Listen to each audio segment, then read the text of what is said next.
everybody. Glad to see you all tonight. Open your Bibles to the book of Daniel, Daniel chapter 1. We left off last week having finished verse 12, so we'll pick up right there. Daniel 1 verse 13. So, last week, of course, we introduced the book, which we won't do that again. And then we just barely started the study. And really all we got into was kind of Daniel's own introduction to the material. Chapter 1 really just serves to kind of show us what happened to this select group of Judeans after Nebuchadnezzar took his first wave of captives out and put them in exile. Daniel was among them, along with Hananiah, Mishael, and Azariah, a trio of fellow Jews we'll read about. They're not called Jews yet, but we'll read about them in a couple of chapters in more detail. But they're mentioned here and there, and especially here in this beginning, because what we have here in chapter 1 is the need now to take these foreigners from the Babylonian perspective and integrate them properly into this Chaldean culture. They've got to look the part, they've got to talk like Chaldeans, they've got to look like Chaldeans, they've got to dress like Chaldeans, they have to speak the language of the Chaldeans, they have to eat the food of the Chaldeans, they have to do all these things, because if some outsider comes in to greet and meet the king, Nebuchadnezzar, in his court, you want the people who are attending to the king, to blend in. But if they should be noticed, they should look like the very best attendants a king could ever have, because Nebuchadnezzar would want nothing but the best for himself. And so you have to make these people who very infamously have their own idea of what a person should look like, talk like, dress like, sound like, eat like. The Jews were their own little bubble. Even in all their paganism and so forth and all the lax way they got about that, they still had their own very idiosyncratic kind of culture where they didn't eat certain foods and they had to take certain days off, and they observed moon festivals and things that no other culture did. So you got to break these people in to your Chaldean culture. And so that's where we are right now. And one snag has already come up. And that is the fact that the Babylonian cuisine that these Judean children, these young boys, is particularly expected to abide by, involves food that's against the law of Moses. And so Daniel basically goes to the guy whom the king put in charge of this process of getting these transplanted people up to snuff and able to work in his court. The King James calls him the prince of the eunuchs. But really it's just like the guy whose job it is to make these slaves into proper servants, if you will, of the king. So Daniel goes to him and says, I'm not eating this food. Which, first of all, that's just the chutzpah of this kid to do that, because you are an exiled servant. Your people lost the war. His people won the war. Who are you to make any demands? I mean, he's not asking for the moon, by the way. He's not asking to be set free or anything like that. He's just saying, I don't want to eat this food. I would rather eat a lesser kind of food, which is the godly response to a situation like that. I would rather diminish myself just so I can maintain my religious purity than defile myself by eating the king's food, the king's meat. So that's our condition. That's our problem. And if he left it at that, you're not winning that argument. I'm the boss. You're the servant. In a literal sense, you're the servant. You're going to eat what we give you to eat, or we're going to cut off your head. But Daniel offers a proposal. Now, it helps that Daniel, in this short amount of time, has already endeared himself to this guy. He's not given a name in the Bible. Mazar, I think, is maybe what your Bible calls it. That's not a name. That's a title. So the Mazar, or the guy in charge. He's already kind of not made friends with him, but he's already showed himself to be a young man of great virtue, a young man of great character and high acclaim. So it's someone that naturally your boss likes you. They're going to give you a little more leeway than they would if you were just not a good worker. That is just a universal trait that we see here borne out in this faraway culture, in this faraway time, in this faraway land. Because Daniel was already exhibiting godly traits, the Mazar is just a mashed up confection of peas and beans and just, cheap vegetables. We're just going to smush them up, make a paste, and that's it. That and water.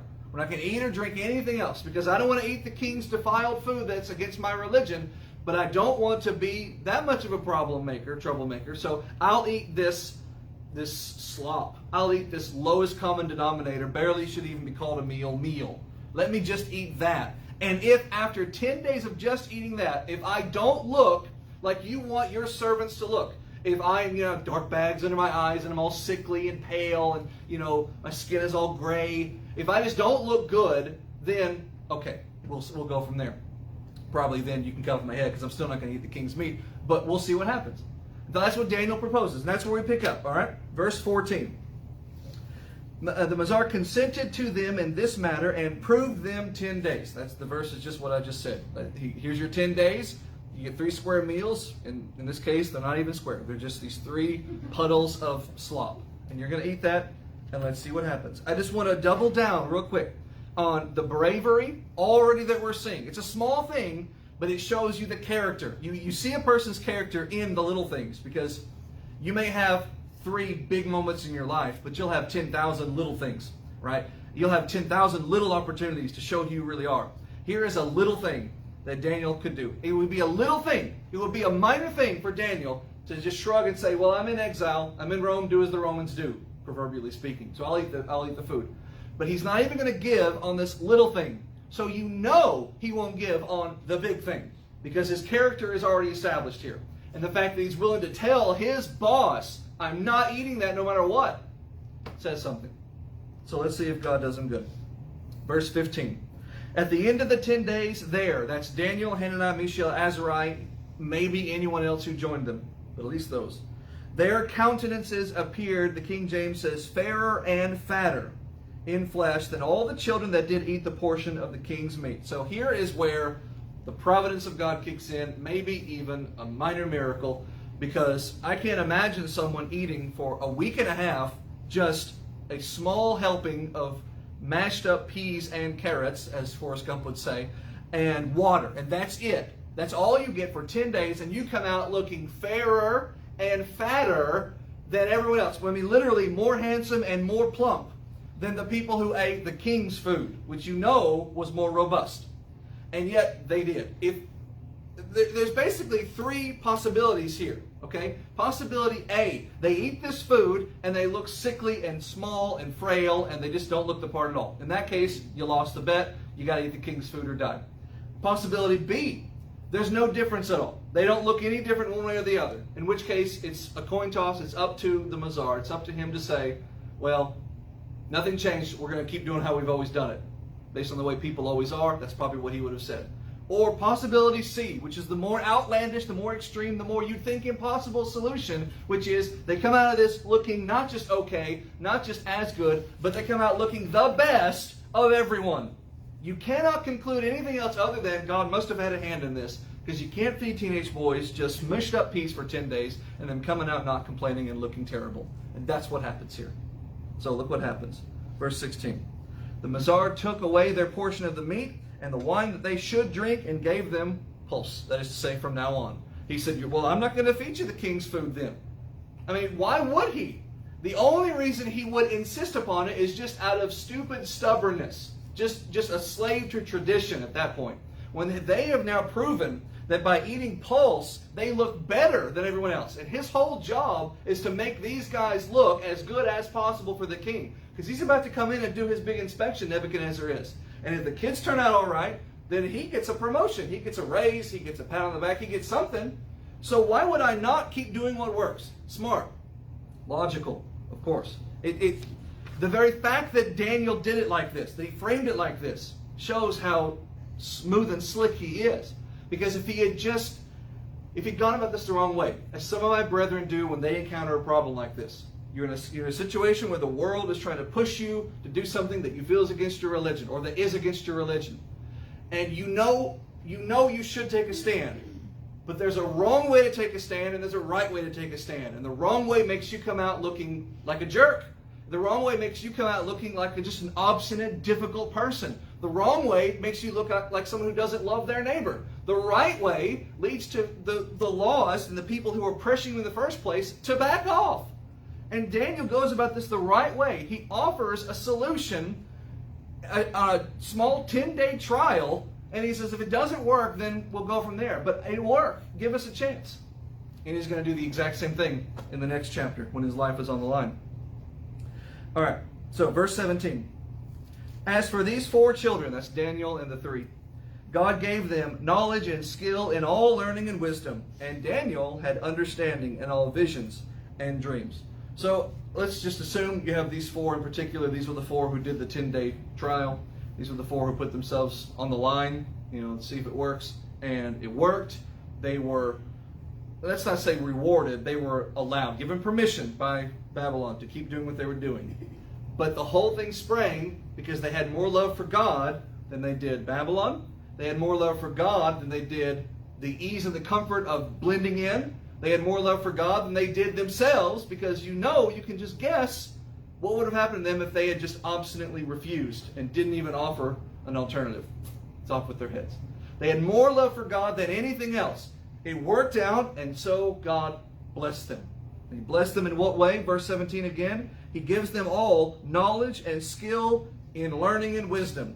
He gave these four, who are going to be tested and proved and made to conform to the culture and the society, to look the part. He gave them the tools and the means to be the best. Because all the meal thing has done is made them physically healthy and physically look the part without eating the king's food. But they've still got to know the language. They've still got to, take down the notes. They've got to be able to write, and they've got to do all the things that you would need the king, his aides, to do.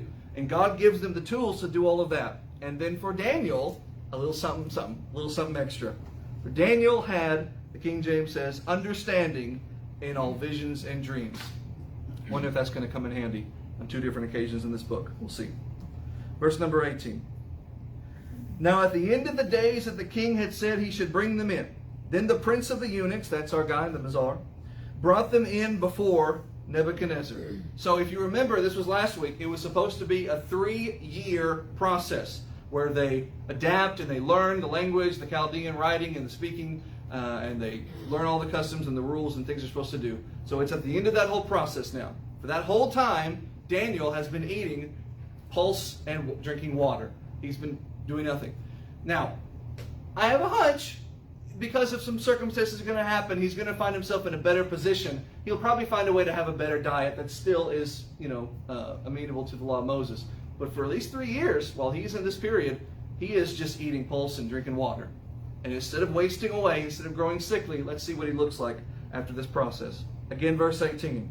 At the end of the days that the king said he should bring these eunuchs in, Daniel and the three and the others, then the prince brought them in before Nebuchadnezzar. And what happens, verse 19?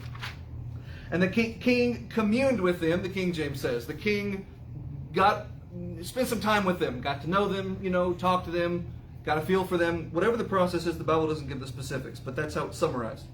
And among them all was found none like Daniel, Hananiah, Mishael, and Azariah. And they stood before the king. So you've got, obviously the narrative is focusing on Daniel and these three. But there were a lot of people brought in, a lot of people going through this trial. Presumably, these four were the only ones to follow the diet that Daniel proposed. Everybody else is just conforming left and conforming right. And so now they all are brought in. And Nebuchadnezzar examines all of them, and without any clue, it's not like the guy nudged him and said, these four had a special diet. No. He brought them, he discovered them, he's bringing them to the king. That's all he's got to do. And Nebuchadnezzar is going to evaluate them, and it's not luck, it's not random chance, it is the providence of God and all that he has done for them that he finds, Nebuchadnezzar does, these four as a cut above all the rest. That's how providence works. Miracles is, here's this impossible thing, and God instantly makes it possible. Here's this thing that cannot be done, and God makes it done. Here's a thing that cannot be, and God makes it be. Providence is not in front of you. Providence is behind you. Providence is you stop and you think, how did I get here? And you look back and you see the road and you realize, well, yeah, I took this turn, I followed this path, and it's like, I asked God way up here, tell me where I need to go, lead me where I need to go, and I made these decisions, and I had this good advice given me along the way, and it just felt right to do this, and I ended up exactly where I needed to be, even if I thought I was going to go here. Maybe I even asked to go here, and I'm all the way here, and I look back and I realize that was God's providence. It wasn't that God yelled, turn left, or that God put a giant roadblock in the way. It's just that through natural things, not supernatural things, God leads me where he needs me, and he puts me where I ought to be. Now, I can resist that, I can defy that, I can be obstinate and stubborn, but if you trust and listen, God will take you where he wants you to go. And you'll look back and you'll say, I'm sure glad that you were the shepherd here. And I followed you. That's providence. These four are looking at it and they're saying, our situation in this terrible condition is about to improve exponentially. To whom do we praise? The Lord. Verse 21. I skipped a verse. Verse 20. And in all matters of wisdom and understanding that the king inquired of them, he found them 10 times better than all the magicians and astrologers that were in the realm. Verse 20. Is that what your Bible says? Let's break a couple things down. In all matters of wisdom and understanding. If you remember a few verses ago, how did God bless the four? He gave them the means to have wisdom and knowledge and understanding. So it's paying off, right? And all of that, as the king inquired of them, however this process of evaluating them was done. I don't know. Questionnaire they had to fill out or what. I think of like the Triwizard Quest or something, Triwizard Tournament or something. Because this is for magicians, you know. He found them all 10 times better than all the magicians and astrologers. They were in his realm. I'm just kidding. They weren't real magicians like Harry Potter. They were all in hiding right now. So I don't know what the qualifications were. I don't know what the test was for him to evaluate them and say, yep, these guys are 10 times better. It's probably, this is just me guessing, because Nebuchadnezzar, we'll find out, is a very eccentric person. He's very prone to very extreme reactions. He probably just blurted out, 10 times better. And nobody was going to I don't know how to score that, because he's Nebuchadnezzar and he'll cut off your head. So he said, 10 times better it is. And they marked him. The point is, he found these four the best of them all. And why is that? Because God. And that's the position they started. And then Daniel, the writer by inspiration, jumps you all the way in verse 21. Daniel continued in his position as an aide to the king, working in the king's court, beyond Nebuchadnezzar, beyond even Babylon, all the way into the reign of Cyrus the Great. Into the King James says, into the first year of King Cyrus. But I would just point out, in case you're keeping score or following along or reading ahead, Daniel does not die in the first year of King Cyrus. I don't even think Daniel quits working in the first year of King Cyrus, because he at least references the third year of King Cyrus in chapter 10. So I think what he's saying here is, here's where I started in Nebuchadnezzar, and I will go all the way to the beginning of the reign of Cyrus. He won't see the end of that reign, but he will at least see the beginning. And what do you call the beginning of a king's reign? The first year of his reign. They mark calendars by the reigns of kings. We just mark it by the King of Kings today, 2021, but back then it was more person by person. So mark the calendar all through the reign of Nebuchadnezzar. And then when the next king came along, all through his reign. All the way to the beginning of the reign of King Cyrus. I was there. God kept me and God protected me. All through all of that. By the way, Cyrus took over Babylon in 539 BC. So we are decades away from that. And yet here he is identifying him. Here he is identifying not just his own fate, but he's even calling out Cyrus by name before Cyrus is even born. You're going to be reading this, just like Isaiah does. All right, that's chapter 1. Any comments or questions before we go to chapter 2? Yes, sir. I think you probably find it's like, the Old Testament we know is full of information about medical things. It would be healthy, ways to live, ways to eat. I think this is another one of them. I think pulse and water, I think obviously it's healthy. I don't think it's... I don't want to say it. I know what you're saying. But I think it was actually vegetables. Sure. It was a healthy diet. Yeah. That he had them eat, that these people ate. Which if we knew what it was, we could probably eat it right now and be healthier. Most of God's plan always was to the advantage of people. Yes, you're right. And that's what this was. It was an advantage that God had taught his people, like he did several different things. Yes. Yeah, 100% right. I would only just say, it wasn't in defense of meat. It wasn't like the Jews were forbidden from eating anything tasty, because they ate lamb every Passover, but it was the way the Babylonians cooked their food, the way the king preferred it, that was illegal. So Daniel said, instead of giving me an alternative, I would rather have the lesser. So he picked the least amount of things. Still edible, still, nourishing, but he deliberately chose something that was the least common denominator, the lowest thing. So I think that speaks to his character as well. But yes, very good point. All right, Daniel 2. So if you remember, I'm not going to redo the whole chart. We had the chart, the circles, right? And so the beginning of Daniel and the end of Daniel form kind of a cohesive unit, going into exile and prophecies about coming out of exile. In the middle of those rings, or going more into the middle, you have visions of the kingdom. in chapter 2, and then in chapter 9 through 7 through 9. So chapter 7. 2 and chapter 7 give you the visions of the kingdom. And that's what we're going to get here in chapter 2. Most people associate Daniel chapter 2 with the famous vision of Nebuchadnezzar with the statue and the mountain. We'll get there, but probably not till next week, because that's several verses away. There's a whole big buildup that we have to appreciate as we go there. So let's dive right in, and we'll see as we go through this buildup another opportunity for Daniel to show his character as a man of God. Daniel 2 verse 1.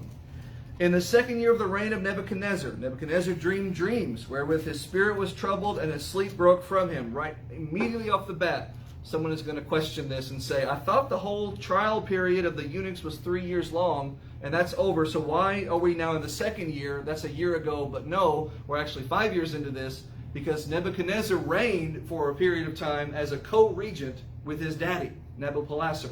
They both were considered the king, and history would record them both as kings.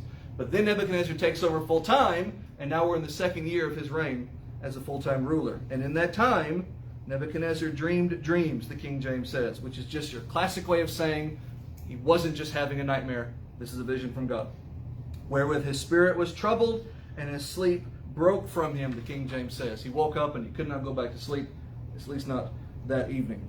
So, just one minor thing before we move on. It's just something to appreciate. Here's a guy who, for all intents and purposes, is the most powerful person he will ever think of on the planet Earth. Until he gets conquered. Well, until he dies. There will never be someone, as long as Babylon is the top banana empire, there'll never be someone more important than the guy at the top of that pyramid, and that's Nebuchadnezzar. But even he has bad dreams, and they freak him out. People are people. It doesn't matter what your situation and what your station is. People are people. And when you get a bad dream, you wake up in a cold sweat. That doesn't go away with your power and influence and money or authority. That's Nebuchadnezzar. He has a bad dream, it freaks him out, and he wants answers. Verse 2. So the king commanded to call the magicians and the astrologers and the sorcerers and the Chaldeans to show the king his dreams, and they came and stood before the king. I'm curious if your translation gives these names of these guys different titles. Mine, again, magicians, astrologers, sorcerers, Chaldeans. Does anybody have a different list there? Enchanters instead of astrologers? Conjurers instead of magicians? No, magicians and then conjurers. Oh, okay, and so that's instead of astrologers. Does everybody say sorcerers? Does everybody say Chaldeans? The ESV does. The ESV does? Okay. So, different offices, they do different things, but they're basically subgroups of the same, position. They are at the beck and call of the king. They all claim by some divine power of whatever gods they want to, claim, that they can exhibit, they can give great wisdom, or they can divine, and I use that with a little d, they can give insight from a spiritual source. Some of these guys, they would do the modern equivalent of a palm reading, just the most lowbrow Madame Cleo kind of nonsense. Some of them would look up in the stars and they would, read whole messages. Madame Cleo, that's a dated reference, but if you remember, Madame Cleo was a big thing like 20 years ago. So, whatever, Lauren. So they would look up at the stars, some of them would, and they would interpret divine messages from the gods, because they believed the gods would write messages in the stars, and you would examine them to find, answers to questions. Some of them would just, as we're going to encounter here, to their detriment, they would hear you tell them dreams and stories and visions and things, and they would say, well, here's what that means. It represents this, and it's almost always, if you're a king, something good, and it's almost always, if you're a peasant, something bad. Funny how that works. And that's what they would do for a living. And they would just basically go to the king and flatter him a little bit, schmooze him a little bit, tell him what he wanted to hear, and go back and eat their grapes and drink their wine. Well, it's all going to come crumbling down in the most schadenfreude kind of way as we go through this. But that's that list. I don't have a big explanation for each one of these offices. But you got people who work with illusions and trickery. You have people who look at the stars. You have people who basically do palm readings. And you have people who claim they have wisdom and divine insight. Verse 3. The king calls them all together. Now, I don't know how many there are, but the king, let's just imagine, let's use our visuals, our imagination. He's sitting on his throne. He's got his whole court before him, and he's got just this crowd of his top guys, his crack squad, his team of wizards. Okay? Verse 3. And he says to them, I have dreamed a dream, and my spirit, the King James says, my inner feelings, my anxiety, and I'm troubled. My anxiety has swelled up. And my spirit is troubled to know the dream. In other words, I got this unsettled feeling, and it's not going to go away until I know what I dreamed. And we'll find out in a second what it means, what I dreamed. So, I mean, everyone is familiar. I don't need to spoil it for you. You know what he dreamed. We're going to talk about it next week. But think of it, keep your mind from his perspective, okay? He has had this dream nightmare from his perspective. It's really a vision from God. It's bothered him. He doesn't remember the details. And he's expecting his people to do the one job that he's asking them, which is to give me the knowledge that I don't have. That's their one job. The king ought to know everything, but the king usually didn't know anything because he was just a pampered little, twerp from childhood who was just told things by these so-called wise men. So he's used to calling his wise men to tell him something new so that he can look smart when the other kings come to visit, right? When they have their king parties, whatever they do. I don't know, I'm not a king. So he calls it all together and he says, all right, it's time to do what you're called to do. Put up or shut up. I have a dream. I don't know it. You're the people who tell me what I don't know. So his request in his insane mind is very rational. Tell me what I don't know. Tell me this dream that you don't know. Tell me what it is and tell me what it means. Now you're the wizards. You're the crack squad. You have heard dreams before. People have come to your tent and they've, touched your crystal, ball, and you've held their hands and you've done the whole thing. And they told you the dream and you've spat back at them whatever nonsense you want to spew to get their gold coin from them. But no one's ever come to you and said, I'm thinking of a number between 1 and infinity. What is it? Or I'll cut off your head. And the spoiler alert, that's in about 5 verses what's coming. Okay? So they've not prepared for this, is what I'm saying. There's no school for that. Verse 4. The Chaldeans said to the king, the King James says in Syriac. Does your Bible say that? Aramaic, yeah, that's exactly right. That's the Aramaic language. They speak to the king in Aramaic, and they say, O king, live forever. Tell your servants the dream, and we will show you the interpretation. Yeah, I bet you will, because that's the easy thing to do. They start with the flattery, which you have to do. Daniel's going to do it himself. When you go to the king, you got to prostrate, you got to bow down, and you got to schmooze him. You got to say, oh, you're the greatest ever. So they do all that. They get that out of the way, and now it's down to brass tacks.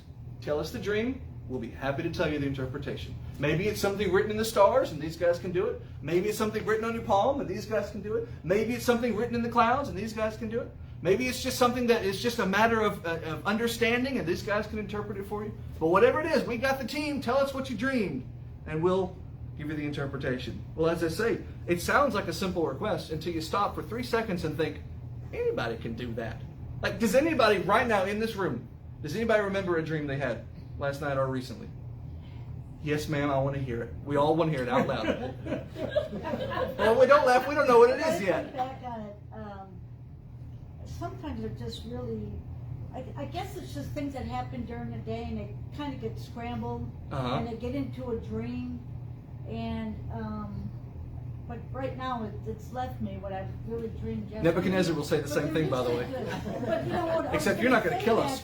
It looks like he's asking them to tell the dream Yes. and then interpretation. Yes, he is. So if these guys are real magical, they're supposed to figure out what that dream was. Yeah, that's the rub. And they're not real magical. Yeah. Did you have something, Abby? I had a dream that Lexi wrecked my vehicle in the North Complex parking lot, and she was hanging out with a bunch of hoodlums, and I yelled at her for it. That's an oddly specific dream. In case the camera didn't catch that, Lexi wrecked the car. Okay. Well, it's not a fun This dream. was just a dream. All right. Am I the only one who has the recurring dream where you're going up and down the hills and then it gets a little more out of control until you just sail off it and crash? I think that because I study dream interpretation. There's a whole thing about it. I'm not saying I call my wise men and divine or anything, but you can study dream interpretation. That one, the hills that gets bigger until you sail off, is a sign that your life is spiraling out of control. I don't know if that means anything, but there it is. I think it means you have too much on you and you got to relax. But Well, if you dream of that when I'm water dead. a lot too, it's about purification. and if you dream about water a lot, you'll pee the bed. So lessons to know. All right. So listen, okay, that dream about her wrecking the car never happened, right? Not real. I mean, you had the dream, but it never actually happened. Not real. Okay, but it clearly your subconscious is telling you can't trust her, right? Do you see how easy that is? What I just did? Okay.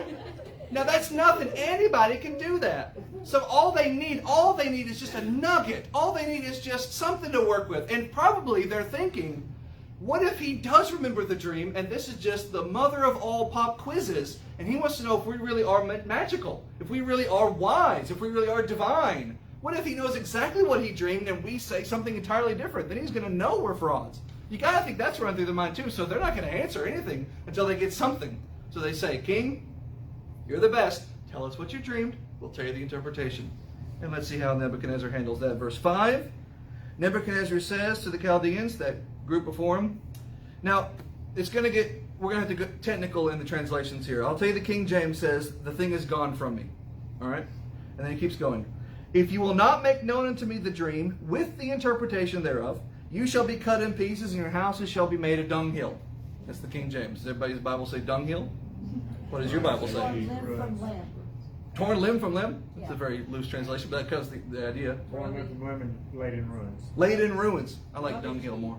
Hmm? Yeah, I got that too. Rubbish heap, dunghill. Yes, same thing. Exactly. All right. Let's go back to the beginning of this verse, though. All right. I want to stop for a second because there are two very different interpretations.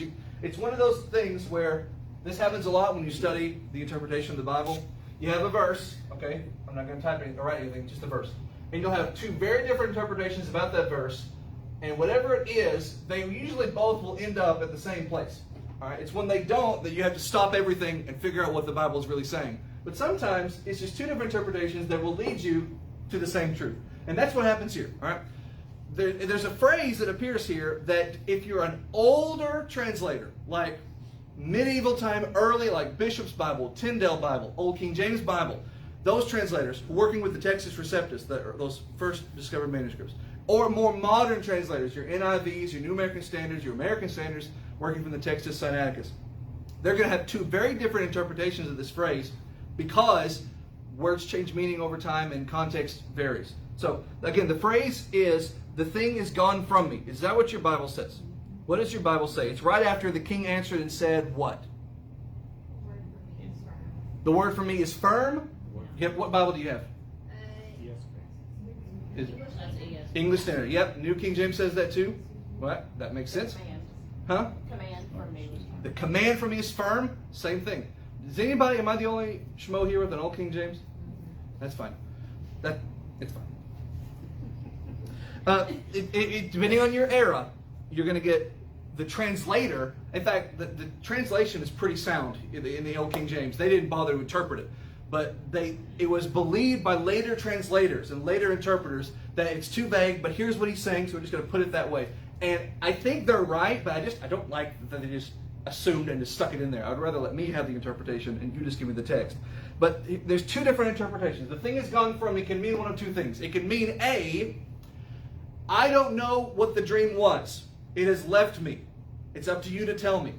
Or the command that I just said that I'm going to chop you up into Chaldean hash and burn down your homes and murder your family, that thing has now left my lips, therefore it's going to be done.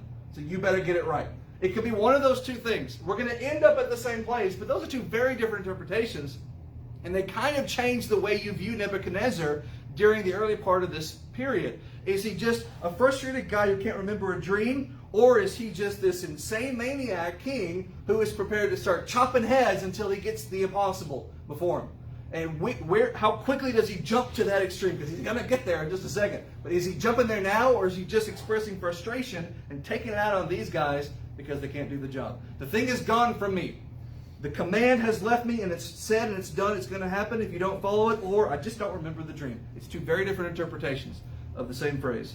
Mila Azad in the original language. What it means is kind of lost. He didn't Yes, tell him ma'am. what was going to happen, though, until after he made that statement. What do you mean? He didn't say, the thing is gone from me. He said that Yeah, first. you're right. You're right, but it's all in the same it's all in the same breath. He's saying, here's the thing that I'm saying, and what I'm saying is I'm going to kill you if you don't get it right. And now that I've said it, that's it. No takebacks is basically what that phrase means, as it's interpreted there. I'm going to pronounce it, and once it's pronounced, it cannot be unpronounced. And I actually believe that's what he's saying here, because it fits his character in the next couple of verses. But and especially look at the next verse, because he's going to say, I'm going to brutally kill you and your whole household if you don't get this right. But verse 6, glass half full, if you show the dream and the interpretation thereof, you get gifts and rewards and great honor. Therefore, show me the dream and the interpretation thereof. And I can only imagine how he said it. You know, I'm going to murder you and burn your house down. Or I'll give you a gift. Now give me the dream. You know? And if I'm the wise man, I'm thinking, can I just do neither? Can I just take a sick day, you know, and I don't need the blessing, but I don't want the other one. Can I just, no, you're here, the doors are locked. What did I dream, and what does it mean? You get gifts and honor if you get it right. Which, by the way, they'll come into play. Because, spoiler alert, Daniel's going to get it right. But we'll see. So they answer again. And they say, and what do you say if you don't have anything to say? You say what you've already said. Verse 7. They say, let the king tell his servants the dream and we'll show the interpretation. It's pleading. Please, please, just give us something to work with and we'll give you the interpretation. But the king doesn't just want the interpretation because the king doesn't know what he dreamed. He's not. They may have thought it, but he's actually not just testing them. The inspired record says he doesn't know what he dreamed. So he doesn't know. He doesn't remember. God gave him the vision. God gave him the vision. God designed it to be this certain way, where he would wake up with only the anxiety of it and not the memory of it. Where he would just wake up with the bad feeling, with this feeling of doom hanging over him and this need to get it resolved. He gave him that feeling, and now he wants the answer. And these, I almost call them poor guys, but they're hucksters and frauds, so they're not that poor, and they're pagans, well, more than that. But you almost want to feel bad for them because he's asking the impossible, which they're about to say. So look at verse number 8. Oh, did I skip a verse? No. Verse 7, again, they say, tell us the dream. Verse 8. The king answered and said, I know of certainty that you would, the King James says, gain the time. I know right now you're stalling. That's why you said it again. Just tell us the dream and we'll give you the interpretation. I know you're stalling. Probably right now you're trying to think of something clever. I know you're just stalling because you see the thing is gone from me. Now again, I know you're stalling because you know I can't remember it and you're trying to come up with something. Or you're stalling because you know I'm going to kill you if you don't get it right. Either way, we're going to end up in the same place. But how you interpret that phrase changes how the scene is played out. Either way, he says, I know you're stalling. I know you got nothing because you know I don't have anything except the threat to kill you. Verse 9. But if you will not make known to me the dream, there is but one decree for you. At which point Nebuchadnezzar does this thing. Everyone look. He does one of those. For you have prepared lying and corrupt words to speak before me, till the time be changed. Therefore, tell me the dream, and I shall know that you can show me the interpretation thereof.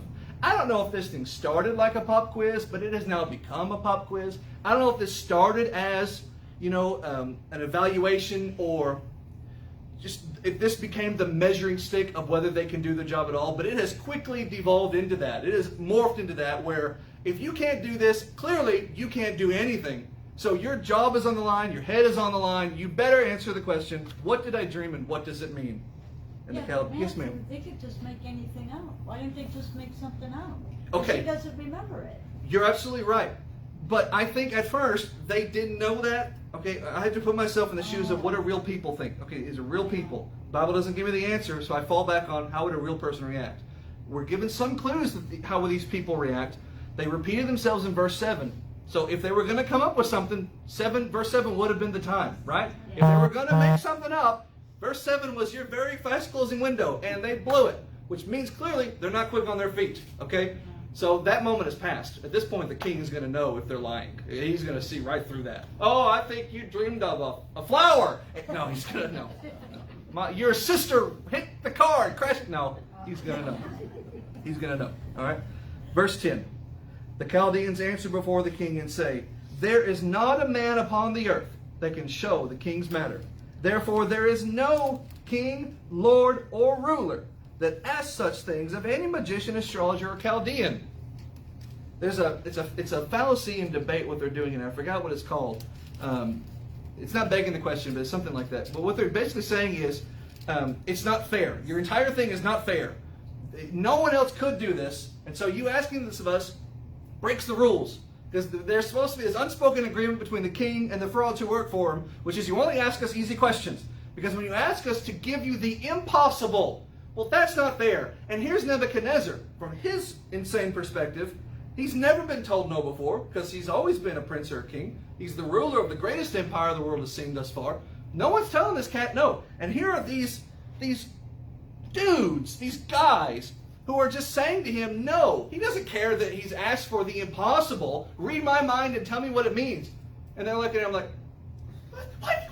No, you can't do that. And he's, well, I'm going to cut off your head if you don't. Like, that's going to make them suddenly do the impossible. You can't do it. But he's insane, Nebuchadnezzar is. Insane. And so he thinks, well, I'll just murder your whole family. And I'll murder everybody's family. That's a couple of verses away. I'm going to murder everybody until these people tell me what I dreamed and what it means. And they're just thinking, no one can do this. It's impossible. And you could have 1,000 wizards and 1,000 magicians and 1,000 astrologers and 1,000 soothsayers and 1,000 palm readers and 1,000 wise men come before you. And not a one of them, you could kill them all, not a one of them afterward could ever tell you what you dreamed and what it means. I think the point is to say, so why even go through the HR headache of killing even us and having to hire someone else and bring them in just for the same result? It's probably what they're thinking here. But what they don't realize what they're doing is they are planting a seed in the king's mind by saying what you want is impossible.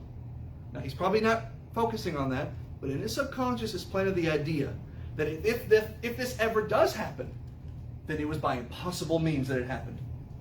And sure enough, it's going to happen, and it's going to be credited to God who does the impossible. But that's just a seed they're planting there. They're going to plant another one here in a second. Look at verse 11. It is a rare thing that the king is requiring of us. No one's ever asked this for his servants. And there is none other that can show it before the king. What do they say? Except the gods. Only our gods, who don't even deal with these sort of things, would do this. They tell us what to tell you, but not even they would give us the wisdom to read your mind and tell you what you say. Not even the gods could do this. Now again, they don't know what they're doing. They think they are arguing to the extreme, which is a common debate tactic. Take your argument, take it to its most logical extreme. If that's not sound, the whole thing falls apart. You want the impossible. Not even the gods could do that. Therefore, this should not even be asked. Now, along's going to come Daniel, and he's going to come in and do the impossible, and he's going to credit his God. And what's that going to do to the mind of Nebuchadnezzar? He's going to think, well, your God must be greater than my gods, because my wisest people have said not even their gods can do this. Not even my gods can do this. So they are setting up their own gods to fail in the eyes of Jehovah, or in competition to Jehovah, and they don't even realize it. So again, they say, no one could ever ask this, because no one can do this except the gods who don't even deal with fleshly matters. And that leads you to the segue, verse number 12. For this cause, because they gave him that non-answer, the king was angry and very furious, and he commanded to destroy all the wise men of Babylon. Not just these wise men, but every other wise man. Just kill all the wise men, he says. And I drew a little picture. Remember the meme. Kill all the wise men. That's his solution. Okay, because if these 40 guys can't do it, then the other 460 that I have around town, just cut them all off. Because if what they're telling me is true, then what's the good of any of them? What can any of them do? Now, in that case, you should just fire them, and let them become farmers or something. But no, we're just going to cut off all their heads. That's his solution. Well, you want to laugh, and you want to say, good, what do they deserve? They're fakes anyway. Except, remember, who was hired to be one of the king's wise men? Verse 13. The decree went forth that the wise men should be slain, and so the slayers sought Daniel and his fellows to be slain. He's one of them. Now, he wasn't in the king's court at the time, but it's on his resume. I am one of the wise men. And the guys doing the stabby, they're not checking, they're not seeing who's who or reading their information and getting their background. They didn't read Daniel chapter 1. They don't know anything about it. They just know Daniel, wise men, stab. Hananiah, stab. So that's the situation he finds himself in. Verse 14. He comes to Daniel. And Daniel answers with counsel and wisdom to Arioch. That's the guy who came, the captain of the king's guard, who was gone forth to slay the wise men of Babylon. Now, this would have been a really good time for Daniel just to run.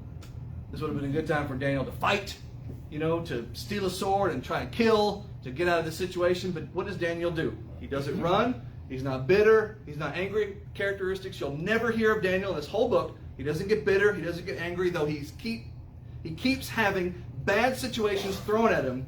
And he never buckles. He never bends. He never says, why is this so hard? He never grumbles. He just keeps on doing what is faithful and right.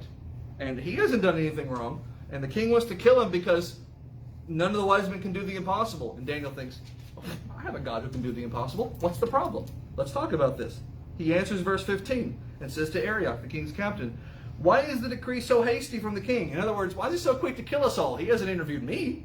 Why is the decree so hasty? Then Arioch made the thing known to Daniel. That is to say, he told him everything that happened about the wise men and not being able to know and the insanity of the king and the stabby order. What was Arioch's mistake here? Classic movie villain mistake. He monologues. He could have just killed the hero, but the villain didn't. He stopped and he monologued. He explained the whole thing, told the whole story, and at that time he gave Daniel the chance to say, verse 16. Well, I could tell him the interpretation. Daniel went in and desired of the king that he would give him time and that he would show the king the interpretation. There's not a verse there, but there's like a missing verse. You got to fill in the blank between 15 and 16, where clearly Daniel said to him, wait a minute, are we just interpreting dreams here? Because back in chapter 1, God gave me the ability to interpret dreams. Didn't I tell you that would pay off? Here we are. I can interpret that dream. And the guy's like, well, yeah, but he wants to know what he dreamed as he's rearing back the sword. And Daniel's like, I can tell him that too. So come with me. Verse 16. Daniel goes in and desires of the king that he would give him time and he will show him the interpretation. So, what happens next? We have just a couple minutes. Let's try and catch up to when he gets to the court. Verse 17. Daniel went to his own house and made the thing known to Hananiah, Mishael, and Azariah, his companions. Also not present, also on the chopping block, also going to be spared as a result of his work. Verse 18. He says to them that they would desire the mercies of God of heaven concerning this secret, that is to say, the dream that nobody knows yet, that Daniel and his fellows should not perish with the rest of the wise men of Babylon. I want you guys to pray with me that God would reveal the secret to me so that we don't die. All right? And just to jump ahead, because we'll get there next week, he's obviously, he's going to interpret the dream. He's going to be rewarded. He's going to be appointed to be the chief magician of the king's court. It's within his power to fire all these guys who were below him, but he doesn't, and it's going to come up against him later, or his people later. But anyway, so he goes to them and he says, pray now that God will give me the knowledge to do this. That tells me something about the inspiration of God. It's on God's discretion. In other words, Daniel is inspired, but inspiration came to Daniel at God's will. When Daniel needed to write the book of Daniel, God inspired him. And I don't think he just sat down and wrote it in one go, right? You read like Ezekiel, for example. He's writing at different stages of his life in different years. God inspires him, he writes, and then he's no longer inspired. Paul wasn't inspired when he wrote his grocery list, right? He wrote a whole letter to the Corinthians before he wrote 1 Corinthians. That wasn't inspired. It's not lost. It's not some great thing the Bible is missing a book. It's just God didn't inspire that book. What God inspires, you have. So when Daniel needs to have the interpretation of the dream, God's going to give it to him when he needs to. But God still requires Daniel to ask for it. Okay? That's where I'm going to leave you. We'll get that next week. But Daniel still has to pray to God, give me this interpretation if it be your will. Because if he just walks in there arrogantly, I deserve this, I owe this because God has given me this power, look how special I am, he's not getting squat. Except losing his head. So he humbles to God, asks for help, give me this vision, and he's, as you know, going to be given it. All right. We'll pick up there next week in Daniel 2 and read a very fun account. Thanks you guys very much.